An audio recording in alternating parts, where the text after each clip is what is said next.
फरमाते हैं कि मैं ना मजदूर लेने गया, बगदाद के चौक में मजदूर बैठे होते थे। तो मेरी उन मजदूरों में से ना एक नौजवान बच्चे पे नजर पड़ी। बड़ा कमजोर सा वजूद था, लेकिन चेहरे पर इबादत का निशान था। माथा बताता था कि नमाज का बड़ा ख्याल रखता है। मैं उसके करीब गया। चेहरे भी बड़ा कुछ बताते हैं ना, चेहरों में भी बड़ी रानाई होती है। फरमाते हैं मैं करीब गया, मैंने उसको कहा बेटे मजदूरी करोगे? तो कहने लगा मजदूरों में बैठा हूं तो हुजूर मजदूरी के लिए ही तो बैठा हूं। तो मैंने कहा कि चलो फिर। कहने लगा नहीं, मेरी कुछ शर्तें। मैंने कहा बताओ? कहने लगा पहली शर्त यह है कि लोग 4 दिनार दिहाड़ी लेते हैं, मैं 3 दिनार लूंगा। मैंने कहा यार बे तो बड़ी बेहतरीन है, बाकी भी इस तरह की रख ले। उसने कहा हुजूर दूसरी शर्त यह है कि मैं आपकी मुकम्मल बात मानूंगा, लेकिन जब अजान हो जाएगी फिर आपकी नहीं सुनूंगा। तीसरी बात उसने ये की कि हुजूर मैं आपके घर में काम करूंगा पर आपके किसी सवाल का जवाब नहीं दूंगा। कहते मैंने कहा यार तू बड़ा अजीब है, शर्तें तो मालिकों की होती हैं। कहने लगा जी बहरहाल मैं शर्तें लगा के जाता हूं। फरमाते मैं उसे घर ले आया, काम मैंने उसको बताया। तो जो काम मजदूर सारे दिन में करता है ना, उसने 2 घंटे में कर दिया। हमारे मजदूर सिगरेट पीने में भी तो आधा घंटा लगाते हैं, वो चाय पीने जाएं तो पौना घंटा। वहां उनको भी तो ध्यानदारी करनी चाहिए कि नहीं करनी चाहिए? ने मुआहदा किया है ना जी, तो पूरा उतरना चाहिए ना। कहते 2 घंटे में। अब काम जब बंदा शुरू कराता है तो काम और निकल आता है। कहते काम मैंने उसको और बता दिया, वो करने लगा। उसने मिट्टी निकाल के रखी थी बाहर रास्ते में, तो अजान हो गई जोर की। उसने वहीं कुदाल छोड़ी कही और चलने लगा। तो मेरा बेटा कहने लगा इसको जरा बराबर कर दो। कहने लगे चुप कर जा, तेरे बाप से बात हुई थी, जब अजान होती है तो मैं किसी और की नहीं सुनता, सिर्फ अल्लाह रसूल की सुनता हूं।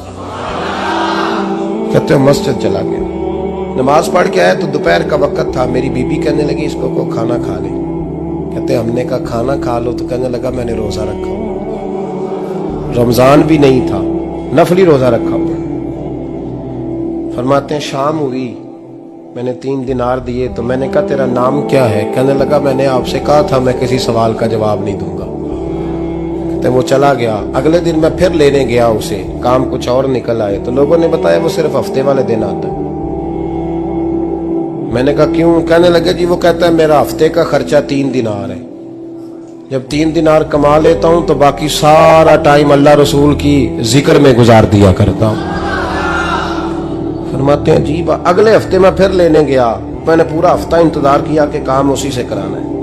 मैं जब गया तो मैंने कहा चलो। कहने लगा मेरी शर्तें याद है ना? और मैंने कहा याद है भाई, साथ चल। फरमाते हैं काम कराया। 2-3 हफ्ते वो आता रहा। 1 हफ्ते में गया तो लोगों ने कहा हुजूर आज नहीं आया। क्यों? कहने लगे बीमार हो गए। कहाँ घर है? कहने लगे बगदाद के कब्रिस्तान के पीछे जो कच्ची आबादी है उसमें रहता है। फरमाते मैं गया, दरवाजे पे दस्तक दी तो कहने लगा हुजूर आप हैं? दरवाजा खोला है, आ जाइए। फरमाते हैं मैं अंदर गया तो मैंने कहा तुम्हें कैसे पता चला मैं आया हूं? कहने लगा हुजूर अल्लाह वाले हो, आप नहीं आना था, वरना अमीर तो गरीबों का पता लेने कोई नहीं आते। कहते मैं करीब गया तो कहने लगा मैं आपका इंतजार कर रहा था, तेज बुखार है, तप रहा। जेब से कुछ पैसे निकाले। कहने लगा ये पैसे रखने। एक अंगूठी निकाली। कहने लगा हुजूर आज रात को मेरा इंतकाल हो जाएगा, इन पैसों का कफन खरीद के सुबह जनाजा पढ़ के मुझे दफन कर देना, और जब दफन करो तो ये अंगूठी लेके असर के बाद हारून रशीद के पास जाना। आप उसे कहना मैंने मिलना है, पर वो आपको टाइम नहीं देगा। आप उसको आवाज दीजिएगा कि तेरी एक अमानत है मेरे पास। फिर वो आपसे मिलेगा तो अंगूठी दे दें, फिर आप मेरी तरफ से फारिग हैं। हजरत फरमाने लगे तेरा नाम? और कहने लगा हुजूर वक्त थोड़ा है, आज रात मैंने जाना है, बड़ी लंबी माफी मांगनी है रब करीम से, अगर मुनासिब समझे तो मुझे अपने रब से तन्हाई कर दे। फरमाते हैं मैं आ गया, पर उसकी बातों ने मुझे सारी रात सोने नहीं दिया। फरमाते हैं सुबह बड़ी मुश्किल से सूरज निकला, मैं गया दरवाजे पे हाथ रखा तो दरवाजा खुला हुआ था। अंदर दाखिल हुआ तो खुशबुएं मेरा इस्तकबाल कर रही थी। जब चेहरे से कपड़ा हटाया तो उसका तो इंतकाल हो चुका। इंतकाल हो चुका है, ऐसे है जैसे किसी का दीदार करके सोया। कहते मैं तो 2 आदमी ले गया था जनाजे पे, पर पता नहीं दुनिया किधर किधर से आई, कहां कहां से। अखां जदों मीटियां जमाना मैनू रोवेगा, अपना ते अपना बेगाना मैनू रोवेगा। फरमाते हैं मैं तो 2 बंदे ले गया था, पर पता नहीं मखलूक कहां कहां से आई। जनाजा पड़ा, दफन किया। हारून रशीद के पास में असर के बाद गया, मैंने बुलाना चाहा पर बादशाह था, मेरी तरफ देखा ही नहीं। मैंने उसको कहा तेरी ये अमानत मेरे पास है। फरमाते हैं वो मुझे कोने पे ले गया, क्या बात है, कमरे में बुलाया, मैंने अंगूठी दी। हारून रशीद तो चीखे मारने लगा, कहने लगा अंगूठी वाला कहाँ है?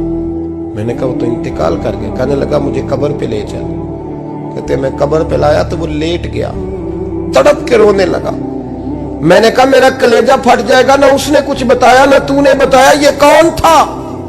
तो हारून रशीद कहने लगा ये मेरा बेटा था। मैंने कहा तेरा बेटा और मजदूर?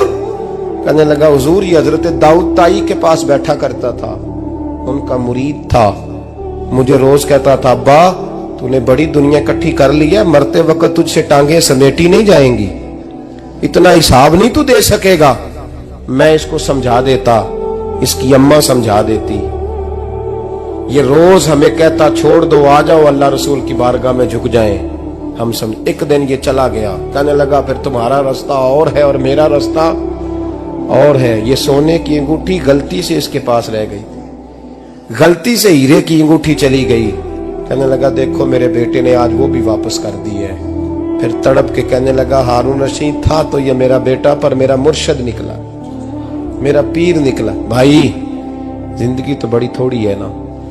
बाबा साहब ने कहा था उठ फरीदा सुत्या, और दाढ़ी आ गया पूर, अग्गा नेड़े आ गया, पिछा रह गया दूर। उठ फरीदा सुत्या खलकत वेखन जा, मते कोई मिल जाई बख्शिया ते तुम ही बख्शिया जा। उठ फरीदा सुत्या झाड़ू दे मसीत, तू सुते रब जागदा, तेरी डाडे नाल परीत। मेरा रब हमें भी अपनी बारगाह में कबूल फरमा।